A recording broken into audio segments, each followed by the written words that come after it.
Il y a des moments dans la vie où tout semble étrange, comme si la réalité avait décidé de révéler son côté secret. De petits signes apparaissent devant nous, une phrase entendue qui répond à une question intime, un nombre qui se répète partout, un rêve qui prédit quelque chose qui deviendra réalité quelques jours plus tard. Au début, on essaie de l'ignorer, de rire de la coïncidence, de cacher ses frissons. Mais peu à peu, ces signes s'accumulent avec une précision indéniable. C'est comme si une main invisible inscrivait un message codé dans chaque détail du quotidien. Et à cet instant, une question inévitable résonne. Suis-je en train de devenir fou ou suis-je enfin en train de me réveiller? Carl Jung connaissait bien ce dilemme. Il a passé sa vie à explorer les régions invisibles de la psyché humaine et a conclu que l'inexplicable n'est pas un signe de faiblesse mentale, mais d'expansion.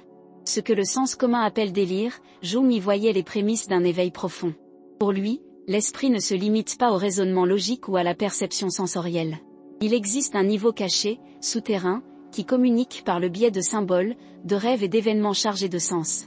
Ce niveau, lorsqu'il commence à s'ouvrir, transforme le monde connu en quelque chose de mystérieux, presque magique. Imaginez un instant que tout ce qui vous entoure n'est pas un ensemble de faits isolés, mais un réseau vivant, où chaque élément a une fonction secrète. La conversation entre deux inconnus dans le café d'Aix en grave côté, la chanson qui passe à la radio quand vous avez le plus besoin de courage, le livre qui tombe d'une étagère et s'ouvre à une page précise. Jung disait que ces phénomènes sont les manifestations d'un ordre plus vaste, ce qu'il appelait l'inconscient collectif. Ce n'est pas seulement votre inconscient personnel qui s'exprime dans ces signaux, mais une force universelle, une couche profonde de réalité qui relie toutes les âmes en une seule tapisserie. La question est, pourquoi certains perçoivent-ils ce langage et d'autres non? Pourquoi les coïncidences passent-elles inaperçues pour la plupart, tandis que pour certains elles deviennent des messages criants? Jung pensait que cela se produit lorsque la psyché atteint un point de maturation, lorsque le processus d'individuation, le chemin par lequel nous devenons qui nous sommes vraiment commence à s'intensifier. L'âme s'éveille, et soudain, le monde extérieur cesse d'être un simple décor, il devient un miroir. L'invisible commence à se révéler, et chaque détail prend la valeur d'un symbole. C'est à ce moment-là que des expériences perturbantes surviennent. Vous rêvez de quelqu'un que vous n'avez pas vu depuis des années, le lendemain, vous recevez un message inattendu de cette personne. Vous réfléchissez à une question en silence, et quelques minutes plus tard, vous recevez la réponse d'un inconnu. Vous ressentez une telle prémonition que vous décidez de changer de voie, pour découvrir plus tard que vous avez échappé à un accident. Comment l'expliquer? La science traditionnelle répond par des probabilités, des statistiques, des coïncidences. Mais Jung insistait sur le fait qu'il y a plus. La vie n'est pas seulement la somme de causes et d'effets, mais aussi de significations. Cette prise de conscience a un prix. Ceux qui s'éveillent à l'inexplicable commencent à se sentir isolés. Comment peuvent-ils dire aux autres que la réalité leur parle? Comment peuvent-ils expliquer qu'il ne s'agit pas d'illusions, mais d'expériences authentiques d'une conscience élargie? La plupart n'y croient pas, en rient et les considèrent comme de la superstition. C'est dans cet isolement que le voyage intérieur s'approfondit, car la seule issue est de se tourner vers l'intérieur et d'apprendre à se fier à son propre témoignage. Jung disait que c'était le privilège et le fardeau de l'éveil, voir ce que les autres ne voient pas et porter seul le poids de cette vision. Mais pourquoi ces signes apparaissent-ils? Quel est le but de tant de coïncidences qui défient la logique? Jung les voyait comme des invitations. L'inconscient collectif se manifeste non pas pour divertir ou nourrir la vanité, mais pour guider. Chaque synchronicité est comme une flèche pointée vers l'intérieur, nous rappelant que la vie a des dimensions cachées et que le destin n'est pas seulement le résultat de choix rationnels. C'est un appel à abandonner la vision étroite de l'ego et à s'ouvrir à quelque chose de plus vaste. Combien de fois vous êtes-vous demandé si vous étiez sur la bonne voie? Combien de fois avez-vous cherché la confirmation que vous n'étiez pas seul, qu'il y avait un sens profond derrière la douleur et les épreuves? C'est dans ces moments de doute que les signes émergent avec le plus de force. L'univers semble réagir, mais pas par des phrases directes, il répond par des symboles. Le papillon qui croise votre chemin lorsque vous pensez à la transformation. La chanson de votre enfance qui résonne lorsque vous regrettez un disparu. Le mot « espoir » gravé sur un panneau de rue le jour où vous avez failli abandonner. Pour Jung, rien de tout cela n'est dû au hasard. C'est l'inconscient collectif qui vous dit « continuez, il y a quelque chose de plus grand à l'œuvre ». Cependant, plus ces signes se multiplient, plus le doute grandit. Est-ce que je projette des significations là où il n'y en a pas? Est-ce que je vois des schémas illusoires? L'esprit rationnel résiste, lutte contre cette vision. Mais Jung affirmait que l'éveil ne se mesure pas à l'absence de doute, mais à la capacité à entretenir le mystère. Les véritables éveillés ne sont pas ceux qui ont toutes les réponses, mais ceux qui supportent de vivre avec des questions que la logique ne peut résoudre. Cet état est à la fois fascinant et troublant. Fascinant parce qu'il donne à la vie un nouvel éclat, comme si chaque geste était porteur d'une étincelle d'éternité. Troublant parce qu'il nous prive du fondement sûr de la rationalité et nous force à coexister avec une réalité plus vaste, où l'inexplicable est la règle, et non l'exception. C'est comme franchir un seuil invisible, on n'est plus dans le même monde qu'avant. Jung a décrit cela comme le début du processus d'individuation. La psyché s'oriente vers le soi, le centre profond de la personnalité, qui transcende l'ego. C'est le soi qui envoie ses signaux, qui appelle à travers les rêves, les coïncidences et les intuitions. Il appelle parce qu'il souhaite se manifester, il veut que l'individu cesse de vivre seulement en surface et reconnaisse sa totalité. En ce sens, chaque expérience inexplicable est une étape sur le chemin de la rencontre avec qui l'on est vraiment. Mais pourquoi cela se produit-il précisément dans les moments de crise, lorsque la vie semble dénuée de sens? Jung croyait que c'est précisément dans le chaos que l'inconscient trouve l'espace pour se révéler. Lorsque l'ego perd ses certitudes, lorsque la logique ne suffit plus à soutenir l'existence, c'est alors que les symboles émergent avec force. La crise n'est pas une erreur, mais un catalyseur. Elle ouvre la brèche par laquelle la lumière du soi peut pénétrer. Combien de fois avez-vous eu l'impression que la vie essayait de vous dire quelque chose, sans que vous puissiez le déchiffrer? Combien de fois avez-vous rencontré des signes répétés en vous demandant s'il s'agissait d'une simple coïncidence? Jung répondrait, ne négligez pas ces signes. Ils sont le langage secret de la psyché, la preuve que votre conscience est en pleine expansion. Ils ne sont pas les symptômes d'une perte de raison, mais de votre propre évolution. Et pourtant, cet éveil est solitaire. Vous regardez autour de vous et réalisez que peu de gens comprennent. Le monde continue de courir après les certitudes matérielles, tandis que vous avancez sur une route invisible, guidée par des symboles que vous seul percevez. C'est un exil silencieux, mais aussi une initiation. Car, en entretenant cette solitude, vous vous rapprochez du plus profond de votre âme. Jung voyait cela comme un don. Il disait que l'éveil n'est pas une réussite de l'ego, mais un événement de la psyché dans son ensemble. Ce n'est pas vous qui cherchez, c'est la vie qui appelle. Le mystère est celui qui vient à vous, et votre seule tâche est d'écouter. Cette écoute exige du courage, car le monde vous traitera de fou et tentera de vous convaincre de retourner au sommeil collectif. Mais si vous résistez, si vous osez faire confiance à vos sentiments, vous découvrirez que l'inexplicable n'est pas une menace, mais une révélation. C'est peut-être ce que vous vivez en ce moment. Vous vivez peut-être des coïncidences si parfaites que vous n'osez en parler à personne. Vous avez peut-être des rêves qui semblent plus réels que la veille, des prémonitions qui se confirment, des intuitions qui ne trompent jamais. Si c'est le cas, ne vous inquiétez pas, Jung dirait que vous franchissez le seuil. Ce n'est pas la fin de la raison, c'est le début de la conscience. Et une fois ce processus enclenché, il n'y a plus de retour en arrière. On ne peut plus regarder le monde avec la même naïveté. On ne peut plus croire que tout est une coïncidence, que la vie n'est qu'une suite d'événements sans rapport. Quelque chose s'est ouvert en soi, et cette ouverture change tout. Que faire alors face à cet appel? Fermer les yeux et faire comme si de rien n'était, ou accepter que la vie nous invite à une nouvelle forme d'existence? Jung nous laissait un avertissement, ignorer l'appel ne le fait pas disparaître. Il le fait revenir avec plus de force, avec plus d'insistance, jusqu'à ce qu'il soit enfin entendu. L'inexplicable n'est que le premier signe. C'est l'éveil de l'âme à un univers plus vaste, où rien n'est séparé, où tout est symbole. C'est le début du voyage vers le soi, vers la rencontre avec la plénitude intérieure. Et c'est peut-être pour cela que vous êtes ici, à lire ces mots. Parce que, quelque part en vous, vous avez perçu cet appel.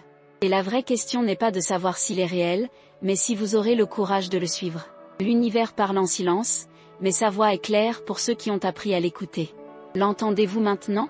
La réalité semble faite de fragments disparates, mais il y a des moments où tout s'imbrique avec une précision telle que cela défie la logique. C'est alors que le hasard se dissout et qu'une force invisible émerge, guidant les événements comme un fil secret tissant la vie. Carl Jung appelait ce mystère la synchronicité, et pour ceux qui l'ont vécu, ce n'est pas une simple coïncidence, mais la sensation troublante que l'univers est en dialogue direct avec vous. Votre cœur s'emballe, votre esprit tente de rationaliser, mais quelque chose de plus profond s'installe, l'intuition que la vie possède un ordre inexplicable par les statistiques. Imaginez penser à quelqu'un que vous n'avez pas vu depuis des années, et quelques minutes plus tard, recevoir un message inattendu de cette même personne. Ou ouvrir un livre au hasard et trouver, par hasard, la réponse exacte à une question qui vous taraude. Ou vous réveiller le matin avec une question en tête et, en quittant la maison, entendre la phrase précise dont vous aviez besoin de la bouche d'un inconnu dans la rue. Ces moments semblent trop anodins pour être qualifiés de miracles, mais trop importants pour être ignorés.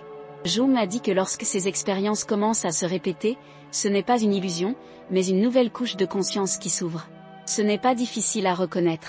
Vous avez peut-être déjà vu des chiffres se répéter partout. L'horloge indique 11h11, votre ticket de bus porte le même numéro, la plaque d'immatriculation d'une voiture répète la séquence. Vous essayez de l'ignorer, mais plus vous essayez, plus les signes apparaissent. Et en vous grandit l'étrange sensation que quelque chose essaie d'attirer votre attention. Le sceptique dira que c'est simplement une focalisation sélective, que l'esprit remarque ce qu'il veut remarquer. Jung ne nie pas le rôle de l'esprit, mais il affirme que la psyché a sa propre façon de communiquer avec le monde, et que lorsque ce dialogue s'intensifie, c'est que quelque chose de plus grand est à l'œuvre. Un homme raconta à Jung que chaque fois qu'il devait prendre une décision importante, un papillon apparaissait soudainement et se posait près de lui. Au début, il crut à une coïncidence, mais après d'innombrables visites, il réalisa que le papillon apparaissait toujours au moment précis où il avait un doute. Pour lui, ce symbole devint un guide. Non pas parce que le papillon avait des pouvoirs mystiques, mais parce que la vie trouvait dans ce petit événement un moyen de parler à son âme. C'est ainsi que fonctionne la synchronicité, non pas selon des règles fixes, mais à travers des symboles qui n'ont de sens que pour ceux qui les vivent. Vous êtes-vous déjà demandé pourquoi certaines chansons semblent jouer exactement au moment où vous en avez besoin ? Comme si la radio ou la playlist était contrôlée par autre chose qu'une programmation. Une femme a raconté comment elle était sur le point de mettre fin à une relation difficile lorsqu'elle est montée dans un taxi et que soudain, leur chanson préférée s'est mise à jouer. À ce moment-là, elle a senti le besoin de tenir encore un peu, et des semaines plus tard, leur relation a basculé.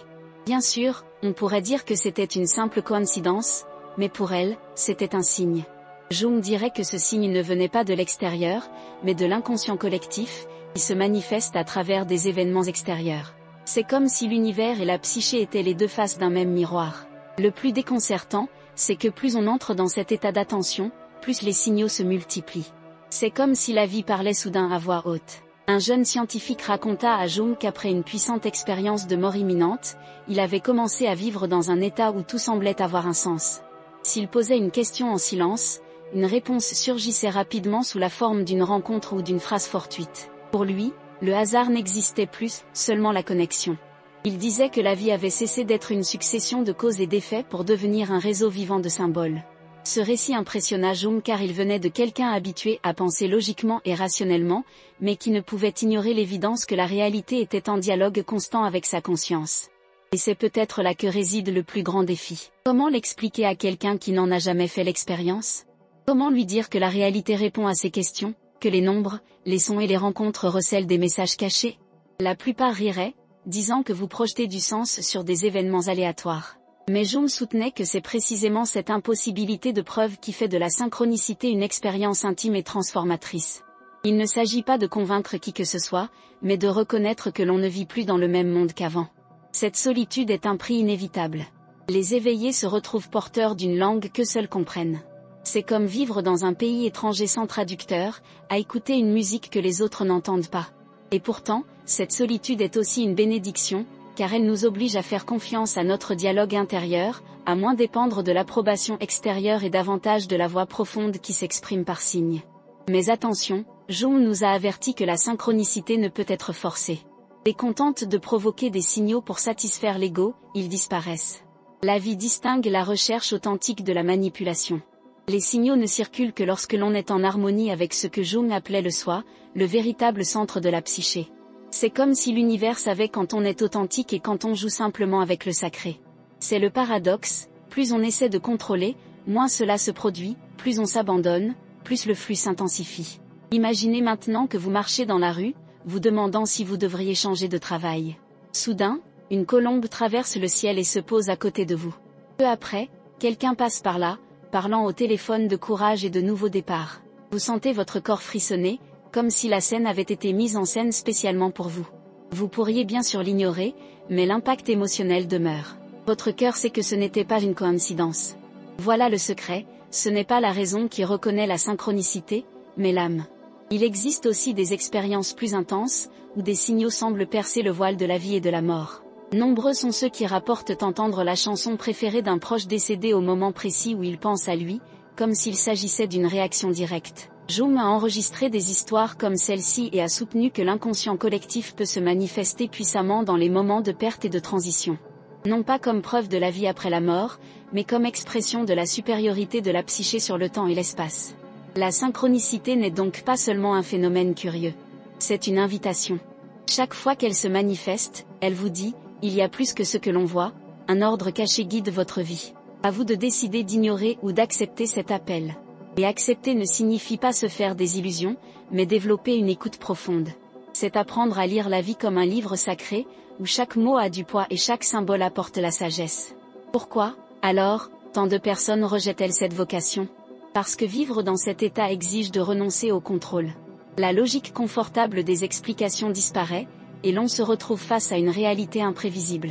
Il est effrayant de réaliser qu'une intelligence supérieure guide les événements. Effrayant et libérateur à la fois. Jung croyait que la synchronicité s'intensifie lorsque la conscience atteint un certain seuil. C'est comme écouter une station de radio qui a toujours émis, mais que l'on entend maintenant seulement. Le signal était là depuis toujours, mais la fréquence de votre âme ne pouvait pas le capter. Une fois à l'écoute, impossible de revenir au silence antérieur.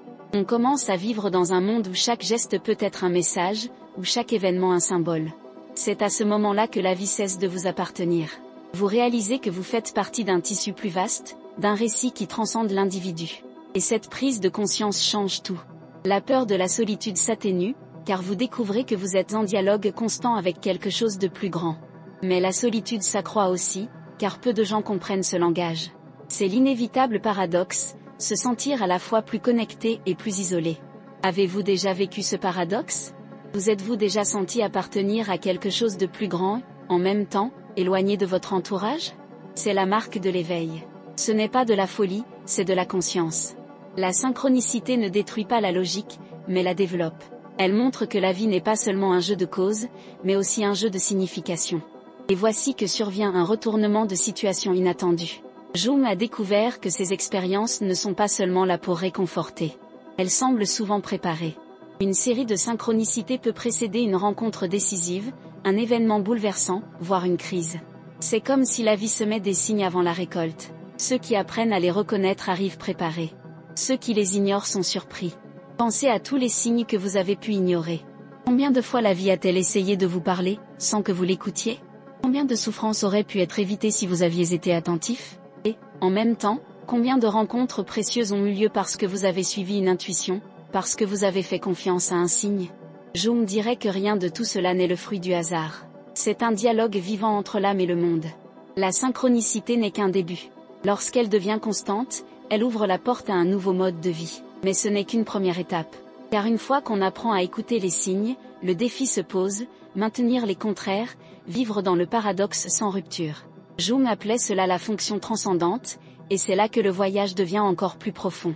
Il est facile de croire que la vie s'articule autour d'opposés irréconciliables. On nous apprend à penser en termes de oui et de non, de lumière et d'obscurité, de bien et de mal, de victoire et de défaite. La logique courante nous impose de choisir un camp, car soutenir les deux simultanément serait insupportable. Carl Jung, cependant, a découvert que la psyché possède une capacité rare et transformatrice, la fonction transcendante. Elle n'élimine pas les contraires, ne recherche pas de compromis superficiels, mais crée un espace intérieur où les deux peuvent exister pleinement sans s'annuler. C'est comme si un nouveau continent avait émergé dans la conscience, capable d'accueillir des forces qui, autrement, se détruiraient mutuellement.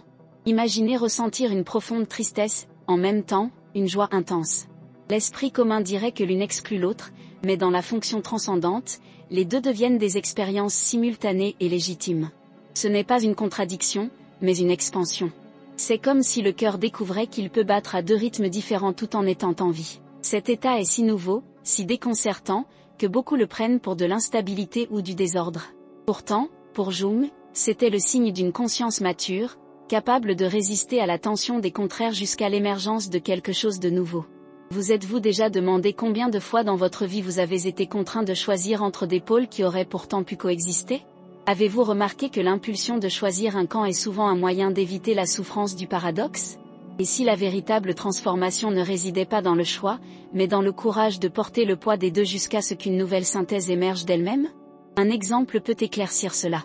Prenons l'exemple d'une mère qui perd son fils. La douleur est immense, mais elle peut s'accompagner d'une gratitude silencieuse pour avoir vécu chaque instant avec lui. L'esprit linéaire affirme qu'éprouver de la gratitude face à une tragédie est insensible, mais la fonction transcendante montre que l'âme peut nourrir des sentiments apparemment irréconciliables. La douleur ne disparaît pas, mais se transforme en quelque chose de plus profond, car elle est entretenue par un autre sentiment, apparemment opposé. C'est comme si la psyché apprenait à cracher le feu et l'eau simultanément. Cette expérience modifie profondément notre relation aux autres. Ceux qui accèdent à la transcendance ne se laissent pas facilement piéger par des discussions polarisées et ne se laissent pas piéger par des récits simplistes. Ils discernent l'ombre et la lumière dans chaque position. Et cela, tout en suscitant la compassion, crée aussi de l'isolement. Car pour beaucoup, vivre dans cet espace est incompréhensible, presque menaçant. Comment faire confiance à quelqu'un qui ne choisit pas son camp, qui n'est pas lié à un discours unique? Et vous, combien de fois avez-vous été critiqué pour ne pas être totalement en phase avec une idée, pour ne voir que des nuances là où d'autres ne voyaient que des absolus? Combien de fois vous êtes-vous senti étrange en réalisant que vous ne pouviez ni haïr complètement, ni aimer sans voir des défauts, comme si votre vision était trop large pour se limiter à des étiquettes étroites? Jung décrivait la fonction transcendante comme un pont entre la conscience et l'inconscient, une sorte d'alchimie intérieure. De même que les alchimistes mélangeaient soufre et mercure en prévision de la pierre philosophale, la psyché mélange les contraires pour générer une nouvelle substance, une troisième voie qui n'est pas une concession, mais la naissance de quelque chose de nouveau. Cette troisième voie ne peut être créée par la volonté. Elle émerge dans le silence, dans l'attente, lorsque l'individu accepte la tension sans la fuir. Nombreux sont ceux qui ont rapporté à Jung que, lorsqu'il vivait cette fonction, des idées créatives surgissaient de manière inattendue, des solutions à des problèmes impossibles apparaissaient sans effort, comme si elles provenaient d'une source cachée. C'était comme recevoir une intuition claire, non construite par le raisonnement, mais livrée toute faite. Cette sagesse soudaine n'est pas le fruit de la magie, mais de la collaboration entre le conscient et l'inconscient, finalement reliés par le pont de la fonction transcendante. Avez-vous déjà vécu un moment où une réponse vous est venue sans raisonnement, comme murmurée à l'oreille? Avez-vous déjà eu l'impression qu'une idée surgissait soudainement, sans que vous puissiez en expliquer l'origine? Ces éclairs de lucidité sont-ils le fruit du hasard ou sont-ils la manifestation d'un pouvoir secret de la psyché?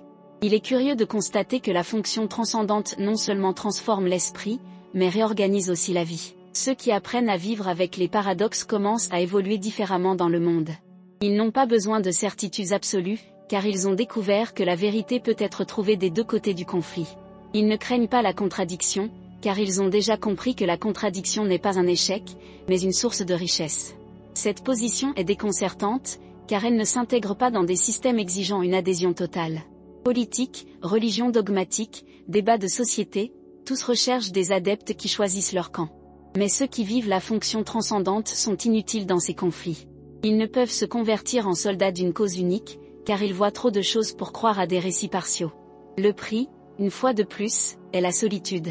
Vivre dans la tension des contraires, c'est s'aventurer en territoire que peu ont le courage d'explorer. Nombreux sont ceux qui préfèrent la sécurité de certitudes absolues, même fausses, plutôt que d'affronter le fardeau des paradoxes.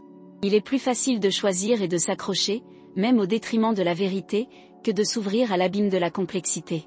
Mais n'est-ce pas dans cet abîme que naissent les plus grandes transformations? N'est-ce pas précisément lorsque l'esprit refuse de simplifier que l'âme trouve de nouvelles façons d'exister? Avez-vous déjà envisagé que votre difficulté à vous intégrer aux polarisations n'est peut-être pas une faiblesse, mais le signe d'un processus plus profond d'expansion de la conscience? Cette expansion, cependant, ne se limite pas à l'intellect. La fonction transcendante influence notre perception du temps et notre expérience de la vie. Nombreux sont ceux qui rapportent que, face au paradoxe, le temps semble se dilater. Il est possible d'être pleinement présent tout en percevant les couches profondes de l'instant. Comme si, à chaque instant, le présent et l'éternité coexistaient. Cette expérience rompt le rythme ordinaire de la vie et ouvre les portes d'une perception quasi mystique de la réalité. Ce qui rend tout cela encore plus déconcertant, c'est que cette fonction ne peut être enseignée dans des manuels. Elle se manifeste lorsque la psyché est prête, lorsque l'individu a suffisamment affronté sa propre ombre pour supporter la contradiction sans fuir. Il n'y a pas de raccourci, pas de technique magique. Seule l'expérience, souvent douloureuse, d'accepter qu'il n'existe pas de solution facile, malgré tout, de continuer à avancer. Avez-vous déjà remarqué que les moments de plus grande croissance de votre vie ne sont pas le fruit de choix faciles, mais de situations où vous avez dû affronter des forces opposées? Avez-vous déjà eu l'impression qu'après une période de grands conflits, vous n'étiez pas redevenu vous-même, mais que vous étiez devenu quelqu'un de plus grand, différent de ce que vous auriez pu imaginer?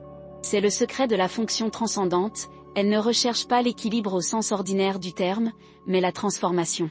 Il ne s'agit pas d'équilibrer deux poids et de trouver un juste milieu. Il s'agit de laisser la tension créer une étincelle qui allume quelque chose de complètement nouveau.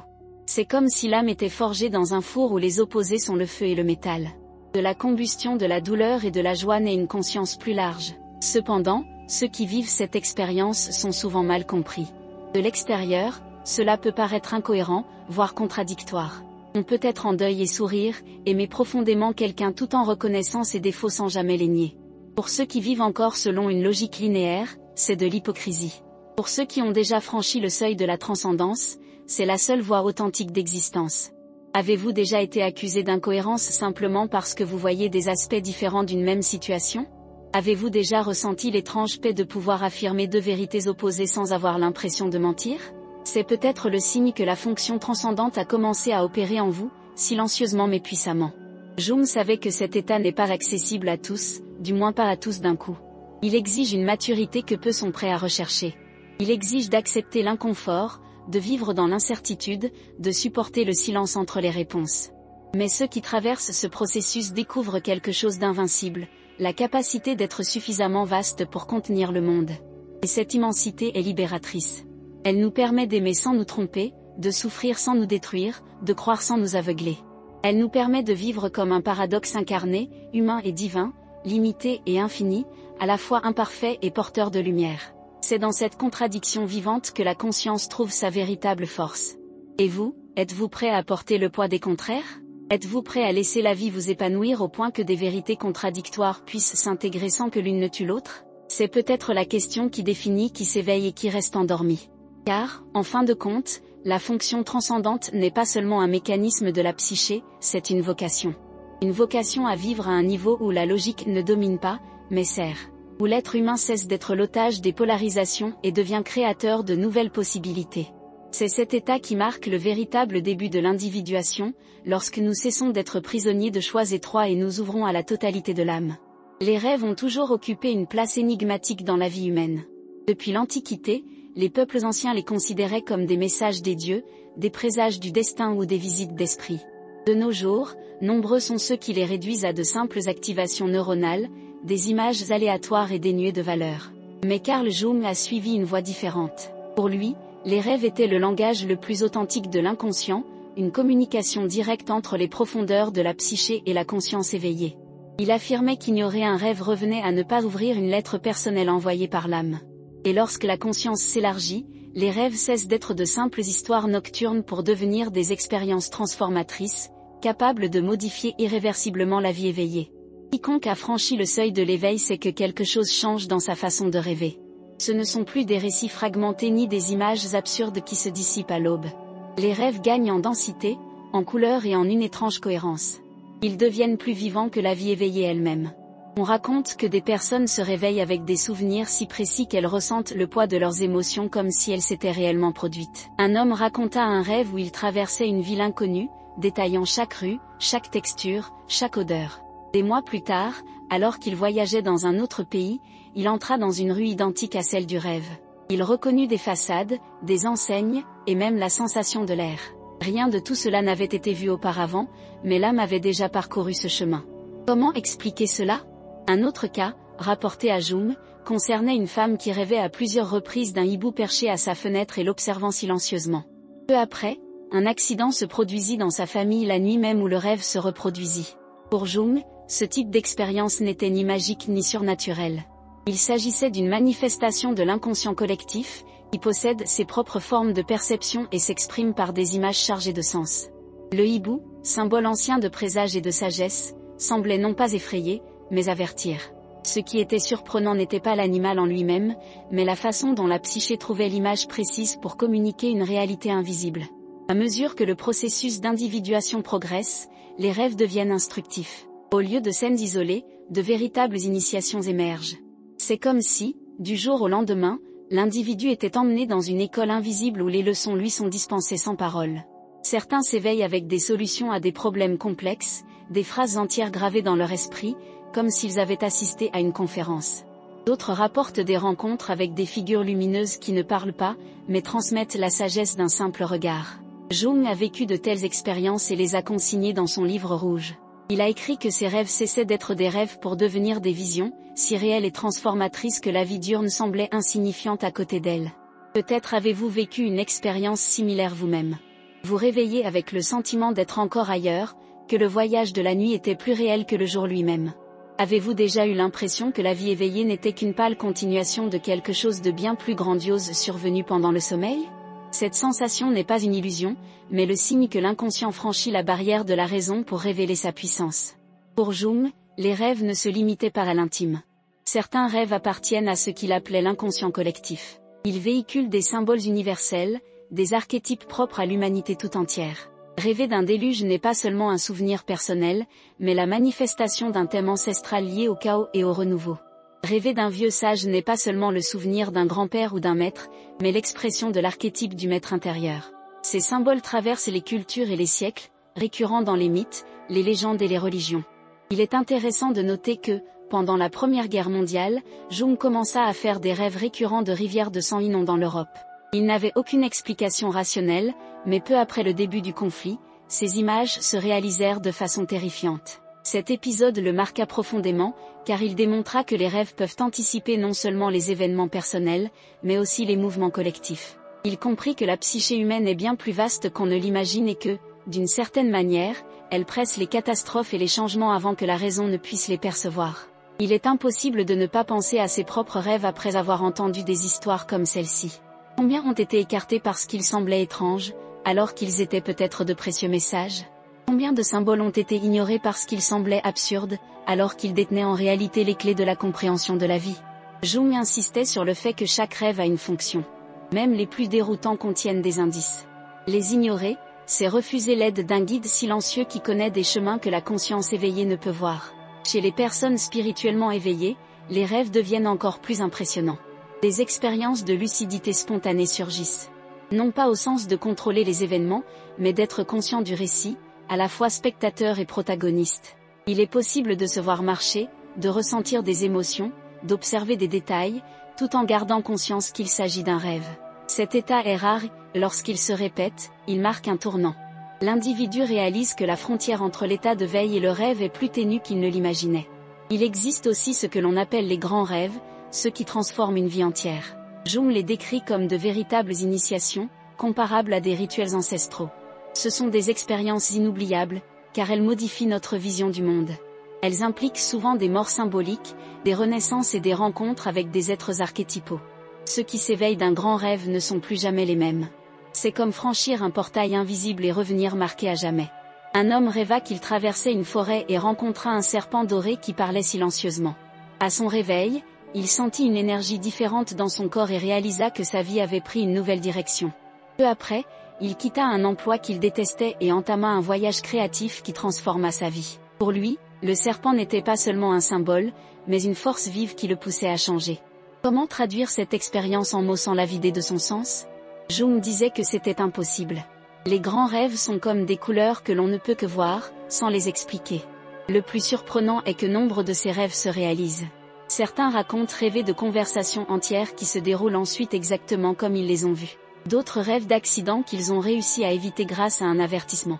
On raconte des histoires d'inventions nées en rêve, comme le tableau périodique, que Dmitri Mendeleïev aurait aperçu pendant son sommeil. Ces exemples montrent que les rêves ne sont pas seulement des reflets du passé, mais des fenêtres sur l'avenir. Mais pourquoi seuls certains vivent-ils des expériences aussi intenses, tandis que d'autres semblent faire des rêves banals ? Jung pensait que la qualité des rêves dépend de l'état psychique. Plus on s'ouvre à l'individuation, plus les messages sont profonds. Ce n'est pas une question de privilège, mais de disponibilité intérieure. C'est comme une antenne, plus elle est accordée, plus elle peut capter de signaux. Il existe un autre aspect intrigant. De nombreuses cultures anciennes enregistraient des rêves collectifs avant des événements marquants. Des peuples entiers rapportaient des visions de catastrophes, de changements ou de révélations spirituelles. Jung y voyait la preuve que la psyché n'est pas individuelle, mais partagée. Nous sommes tous reliés par un réseau invisible qui se manifeste pendant le sommeil. Cela explique pourquoi différentes personnes peuvent rêver de symboles similaires même sans se connaître ni partager une culture commune. En fin de compte, les rêves révèlent que nous ne sommes pas seulement des individus isolés. Nous sommes l'expression d'une conscience plus vaste qui communique par des images. C'est le sens profond de l'inconscient collectif. Il s'exprime non seulement dans les mythes et les religions, mais aussi dans chacun de nos rêves. Quand on pense à nos propres rêves, on réalise que nombre d'entre eux recèlent des énigmes non résolues. Pourquoi cette personne que nous n'avons pas vue depuis des années réapparaît-elle soudainement? Pourquoi retournons-nous toujours à la même maison, sur la même route, dans la même situation? Jung disait que les rêves persistants sont comme des lettres répétées, l'inconscient n'aura de cesse que le message ne soit compris.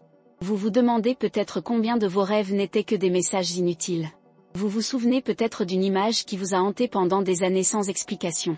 Vous réalisez peut-être que la vie essayait de vous parler pendant votre sommeil, mais que vous n'y prêtiez pas attention. Ne vous en voulez pas. La culture moderne nous a appris à mépriser les rêves. Mais Jung nous l'a rappelé, ce sont des trésors enfouis, des cadeaux que la psyché nous offre chaque nuit. Et voici qu'une révélation inattendue se produit. Jung croyait que la vie éveillée peut aussi être rêvée. Non pas au sens littéral, mais au sens symbolique. Il affirmait que la différence entre rêve et vie éveillée n'est pas aussi radicale qu'on le pense. Le quotidien est rempli de symboles et de répétitions, comme un rêve continu se déroulant au ralenti. L'éveil spirituel consiste à réaliser que rêve et vie éveillée sont l'expression d'une même réalité psychique. Cette perception transforme radicalement notre rapport à la vie. Si tout est symbole, alors chaque événement peut être interprété. Si l'inconscient parle par image, alors rien n'est insignifiant. Le papillon qui croise votre chemin, la phrase qui apparaît par hasard, la couleur qui se répète avec insistance, tout est message. Les rêves nocturnes se prolongent dans le jour, et le monde entier devient un grand livre sacré où l'âme écrit son histoire. Le défi est d'apprendre à lire. Parce que les symboles ne parlent pas directement, ils parlent métaphoriquement. Le danger réside dans le fait de tout prendre au pied de la lettre ou de tout ignorer. La voie médiane est l'écoute attentive, la contemplation et la patience. Comprendre prend du temps, car la psyché ne se révèle pas complètement d'un coup. Combien de fois vous êtes-vous réveillé du jour au lendemain avec l'impression d'avoir vécu une autre vie? Combien de fois un rêve est-il resté gravé dans votre mémoire pendant des années, comme une clé inutilisée? Et si ce rêve était une carte invisible indiquant un avenir à venir? Jung disait que l'éveil spirituel est indissociable de la transformation des rêves. Lorsque les rêves changent de qualité, lorsqu'ils cessent d'être de simples vestiges diurnes pour devenir des visions, c'est le signe que la psyché est en transition. C'est comme si l'âme commençait à entraîner l'individu à endurer des réalités plus grandes. Alors n'ignorez pas vos rêves. Ils sont bien plus qu'il n'y paraît. Ce sont des conversations secrètes entre vous et l'éternité, entre votre ego limité et votre soi profond. Ce sont des fragments d'avenir, des fragments de sagesse, des épreuves initiatiques. Chaque rêve est l'occasion de plonger plus profondément en vous-même et de reconnaître que votre vie s'inscrit dans un récit plus vaste que toute explication rationnelle. Et c'est peut-être à ce moment-là que vous réalisez la vérité la plus déconcertante, votre vie éveillée est aussi un rêve que votre psyché rêve à travers vous. Et si oui, que signifie réellement être éveillé? Dès le début de notre vie, on nous fait croire qu'il n'existe qu'un seul centre en nous, un soi solide et indivisible qui contrôle nos pensées, nos émotions et nos décisions. Nous appelons ce centre l'ego et le traitons comme s'il était le maître absolu de notre intérieur. L'ego organise notre identité, nous donne un sentiment de continuité et nous offre l'illusion du contrôle. Cependant, à un certain stade de notre cheminement psychologique, quelque chose se produit. Le sol commence à trembler, et nous réalisons que ce n'est pas seulement ce petit soi qui paie les factures, entretient les souvenirs et défend nos opinions. Il existe quelque chose de plus grand, une présence silencieuse et impersonnelle qui observe tout, de l'extérieur comme de l'intérieur, simultanément. Carl Jung appelait cette expérience une rencontre avec le soi. Lorsque cette rencontre se produit, l'ego ressent une défaite inévitable. Il découvre qu'il n'est pas le roi de la conscience, mais simplement un employé temporaire. Cette prise de conscience est si déconcertante que beaucoup croient devenir fous. C'est comme vivre dans un écran partagé. D'un côté, le moi quotidien continue d'accomplir des tâches simples, travailler, discuter, faire les courses, se disputer. De l'autre, un regard immense suit tout, comme assis dans des gradins invisibles, contemplant la scène. La sensation est double, vous agissez, en même temps, vous vous observez agir. Et ce déploiement ne se limite pas à une observation passive. La possibilité d'intervenir apparaît.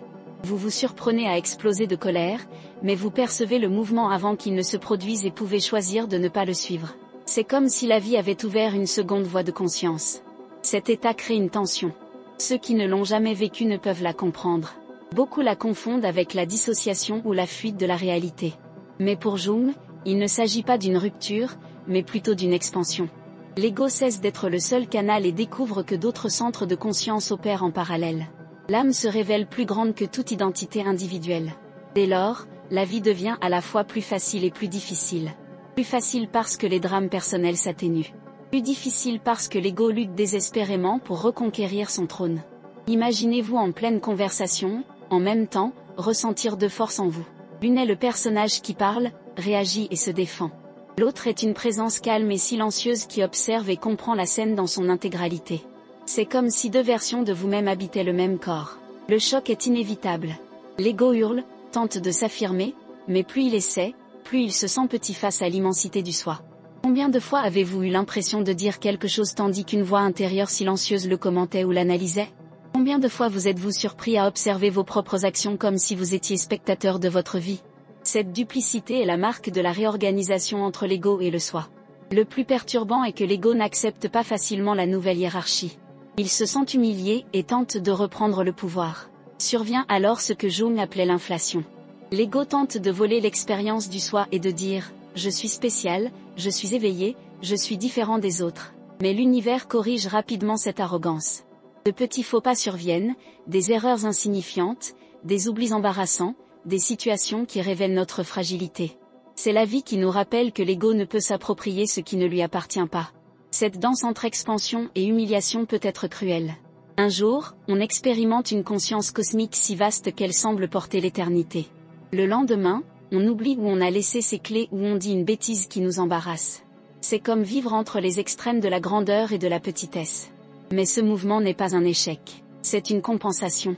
L'ego doit apprendre sa place, et le soi se charge de l'éduquer. Il existe des témoignages impressionnants de personnes ayant vécu intensément cette séparation. Un patient a confié à Jung qu'il avait l'impression de vivre sur deux écrans simultanément. Sur l'un, il était père, mari et travailleur. Sur l'autre, il était une conscience infinie et impersonnelle, observant sereinement sa propre vie. Il disait se sentir à la fois comme une goutte d'eau et un océan. Ce n'était pas une métaphore, mais une expérience réelle. Ce témoignage démontre la radicalité de l'expérience. Il ne s'agit pas d'imaginer ou de croire, mais de découvrir une nouvelle façon d'être. Cet état soulève des questions troublantes. Qui suis-je, après tout? Suis-je le personnage limité ou la présence infinie? Suis-je les deux à la fois? Si je suis les deux, comment puis-je vivre en équilibre? Ces questions n'ont pas de réponse définitive.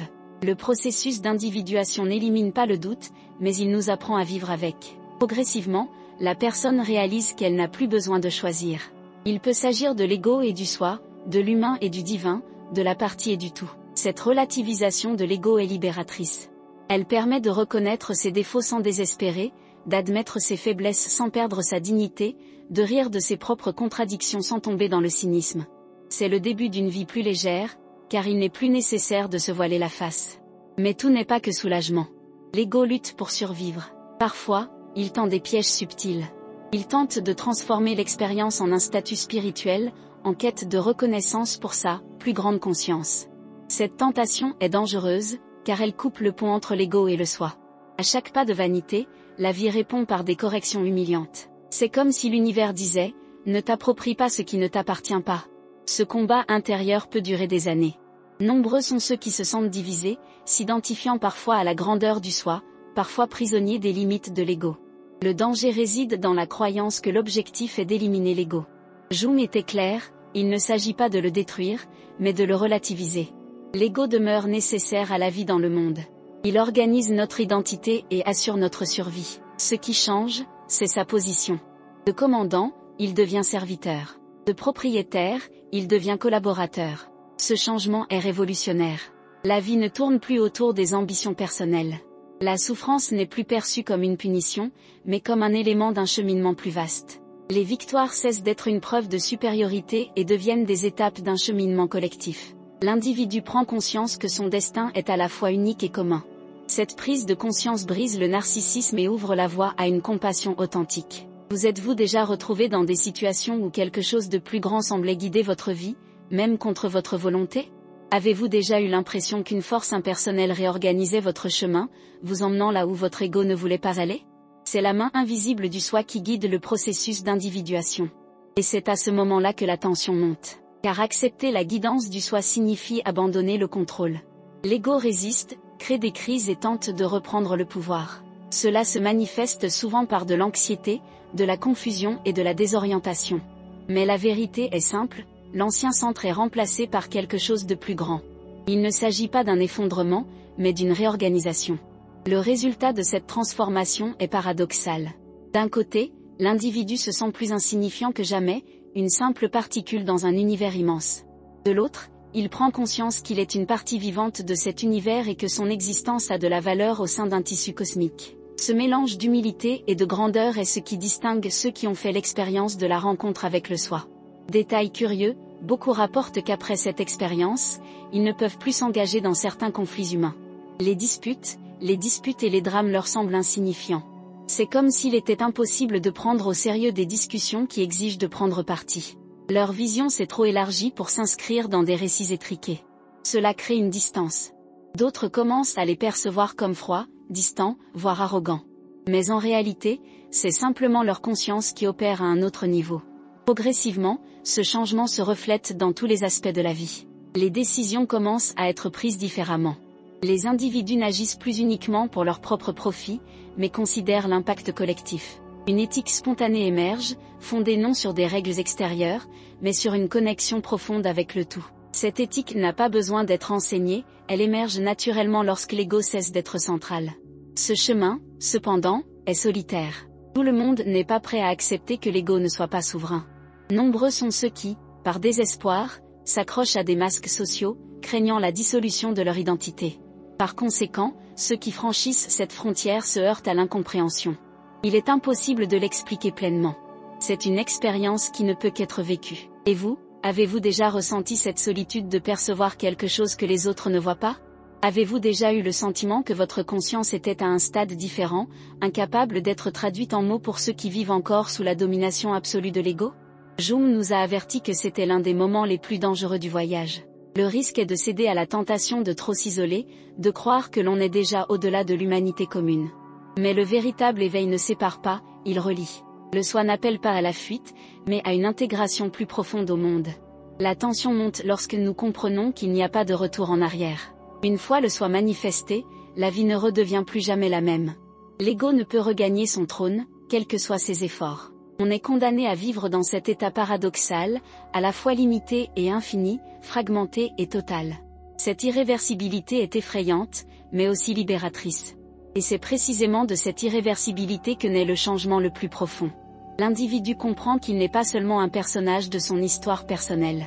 Il commence à comprendre que sa vie met en scène des schémas universels, que sa biographie est aussi un mythe vécu à travers lui. C'est à ce stade que le chemin le mène inévitablement à l'expérience d'une vie mythologique, où chaque geste cesse d'être purement personnel pour s'inscrire dans un drame archétypique plus vaste. C'est cette révélation qui ouvre la porte à l'étape finale du voyage, où la vie cesse d'être perçue comme une succession d'événements particuliers pour se révéler comme un mythe incarné. L'individu découvre qu'il n'est pas seulement vivant, mais qu'il représente des forces ancestrales qui agissent à travers lui. C'est l'étape suivante, qui transformera à jamais votre perception de votre propre existence. Êtes-vous prêt à découvrir que votre vie ne vous appartient pas seulement, mais qu'elle est aussi l'expression vivante de schémas éternels? Êtes-vous prêt à réaliser que chaque défi, chaque rencontre, chaque perte s'inscrit dans un récit millénaire? C'est la révélation qui vous attend, et rien de ce que vous croyez à votre sujet ne restera intact. Il arrive un moment où le voyage cesse d'être une simple investigation intellectuelle pour devenir une expérience vivante. Tout ce qui a été exploré jusqu'ici, synchronicité, paradoxe, rêve devenu vision, tension entre l'ego et le soi, culmine en quelque chose d'encore plus profond, la découverte que notre vie est non seulement personnelle, mais aussi universelle. Carl Jung disait que vivre pleinement, c'est vivre mythologiquement. Cela signifie comprendre que chaque geste, chaque douleur, chaque accomplissement n'appartient pas seulement à notre histoire individuelle, mais s'inscrit dans des schémas éternels que l'humanité répète depuis la nuit des temps. Vivre mythologiquement n'est ni un fantasme ni une vision romantique, mais un changement radical dans notre façon d'interpréter notre propre existence. C'est observer la relation difficile avec notre mère et comprendre qu'elle manifeste la force archétypale de la Grande Mère, sous ses formes nourricières et destructrices. C'est perdre son emploi et réaliser qu'il ne s'agit pas seulement d'une crise financière, mais d'un rite de mort et de renaissance. C'est aimer quelqu'un et voir qu'au-delà de la passion personnelle, il existe le drame ancestral du mariage sacré entre les contraires. La vie cesse d'être une simple séquence de faits isolés et devient une pièce symbolique qui relie l'individu au tout. Cet éveil peut paraître bouleversant, mais en pratique, c'est d'une simplicité déconcertante. Il suffit d'observer. Chaque fois que vous vous trouvez dans une situation déterminante, demandez-vous, quel mythe suis-je en train de vivre? Quel archétype agit à travers moi? Cet exercice ne consiste pas à nier la réalité concrète, mais à l'élargir. En percevant ce schéma, vous gagnez en distance, en soulagement et en sagesse. Ce n'est plus seulement vous contre le monde, mais une force ancestrale qui agit à travers votre expérience. Cette prise de conscience transforme la souffrance. La douleur ne disparaît pas, mais trouve un sens. Elle cesse d'être absurde et devient un passage. Lorsque Jung disait que le privilège d'une vie est de devenir qui l'on est, il parlait précisément de cela, découvrir le mythe personnel que votre âme a porté comme destin et le vivre consciemment. Imaginez, par exemple, quelqu'un qui a toujours été confronté à des situations d'abandon. Sa première réaction est de penser que l'univers complote contre lui, que la vie est injuste. Mais vue à travers le mythe, cette répétition se révèle être une représentation de l'archétype de l'orphelin, dont le cheminement consiste à apprendre à trouver en lui-même la sécurité qui ne lui est jamais venue de l'extérieur. Soudain, l'abandon cesse d'être une malédiction pour devenir une initiation. La douleur devient un chemin. Il en va de même pour d'autres schémas. La lutte constante peut révéler le héros face au dragon, la tentation de manipuler peut révéler les actions du filou, l'appel à enseigner peut révéler l'archétype du sage. En percevant le mythe, la vie gagne en densité et en sens. Mais vivre selon la mythologie ne signifie pas s'éloigner de la vie pratique. Au contraire, cela valorise chaque instant. Prendre le petit déjeuner avec l'être aimé n'est pas une simple routine, mais une expression du banquet sacré de la communion. Une dispute banale peut être perçue comme une répétition de l'éternelle confrontation entre des principes opposés. Un moment de silence avec soi-même peut être vécu comme une rencontre avec l'ermite, celui qui se retire pour écouter la voix de l'esprit. Tout devient plus vivant car tout se connecte. Et vous, vous êtes-vous déjà demandé quel mythe vous vivez sans le savoir? Quelle histoire ancestrale se répète dans vos rencontres, vos choix, vos crises? Cette question n'est pas de la curiosité, c'est la clé de la libération. Car lorsque vous reconnaissez le mythe qui est à l'œuvre en vous, vous pouvez cesser d'en être la victime et devenir un acteur conscient. Cette prise de conscience transforme également notre regard sur les autres. Ceux qui s'éveillent à la vie mythologique commencent à voir au-delà des masques personnels. Ils réalisent que beaucoup de gens ne sont pas difficiles par choix, mais parce qu'ils sont possédés par des archétypes qu'ils ne comprennent pas eux-mêmes. Ils reconnaissent le tyran, le martyr, la victime, l'amant, non pas comme des défauts personnels, mais comme des forces archétypiques à l'œuvre. Cette vision engendre la compassion, car ils comprennent que nous sommes tous les instruments de quelque chose de plus grand. Et il y a un aspect plus profond. Vivre mythologiquement, c'est découvrir qu'une intrigue cachée guide votre vie. Jung appelait cela un mythe personnel. Ce n'est pas un scénario inventé par l'ego, ni une attente sociale. C'est quelque chose de gravé dans l'âme dès la naissance, un schéma du destin qui cherche à se manifester. Le reconnaître, c'est trouver sa boussole intérieure. On l'a souvent perçu dans des rêves récurrents, des passions inexplicables, des situations qui se répètent avec insistance. L'ignorer procure un sentiment de vide. Le suivre donne du sens même aux moments les plus douloureux. Le mythe personnel ne se révèle pas d'un coup. Il s'insinue à travers symboles, coïncidences et intuitions. Il appartient à chacun d'écouter, d'observer et d'accepter.